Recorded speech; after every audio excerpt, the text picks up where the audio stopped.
জয় মাতারা, জয় গুরু বামদেব। আমি অ্যাস্ট্রোলজার সন্দীপ চ্যাটার্জি। আজ আপনাদেরকে বলবো এই অক্ষয় তৃতীয়ার দিন, আগামী 30শে এপ্রিল বুধবার অক্ষয় তৃতীয়ার দিন কোন বিশেষ টোটকাটি করলে আপনার প্রচুর অর্থ লাভ হবে। এই অক্ষয় তৃতীয়ার দিন কিন্তু একটা খুব শুভ দিন, একটা খুব খুব শুভ দিন। এই দিনকে অনেক কিছু হয়েছিল। এই বৈশাখ মাসের শুক্লা তিথিতে, শুক্লা পক্ষে যে অক্ষয় তৃতীয়া, এই অক্ষয় তৃতীয়ায় অনেক একটা শুভ, ভীষণ শুভ শুভ শুভ দিন। হিন্দু শাস্ত্রীয় মতে এই দিনটাকে খুব শুভ দিন বলা হয়, মানা হয়। কেন?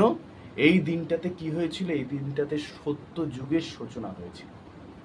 এই দিনটাতে রামায়ণ রচনা হয়েছিল। এই দিনটাতে ভগীরথ গঙ্গাকে নিয়ে এসেছিলেন। এই দিনটাতে চন্দন যাত্রা, জগন্নাথ দেবের চন্দন যাত্রা শুরু হয়েছিল। তাই এই দিনটা একটা খুব শুভ দিন মানা হয়। এই দিন যদি কোনো শুভ ফল বা শুভ কর্ম করা যায়, তার ফল জন্ম জন্মান্তর পাওয়া যায়। তাই এই দিনটাকে কি করে একটা শুভ কর্মের দ্বারা আপনার সংসারের সমৃদ্ধি, অর্থের সমৃদ্ধি ঘটাবে।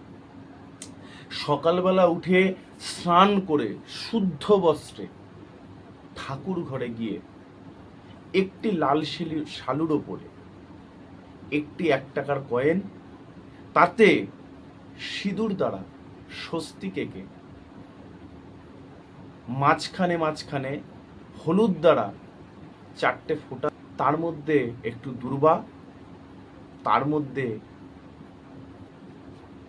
একটু আতপ চাল এবং 5টা কড়ি,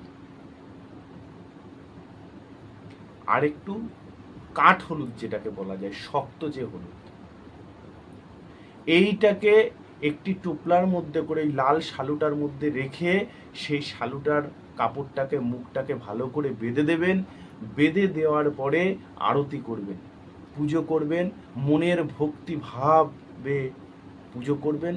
পুজো করে ওই শালু কাপড়ের মধ্যে সমস্ত জিনিসটা আপনার ঠাকুরের আসনেও রাখতে পারেন, আপনার আলমারির লকারে রাখতে পারেন, আপনার ব্যবসার জায়গার যে ব্যবসার ক্যাশ বাক্স আছে তাতে রাখতে পারেন।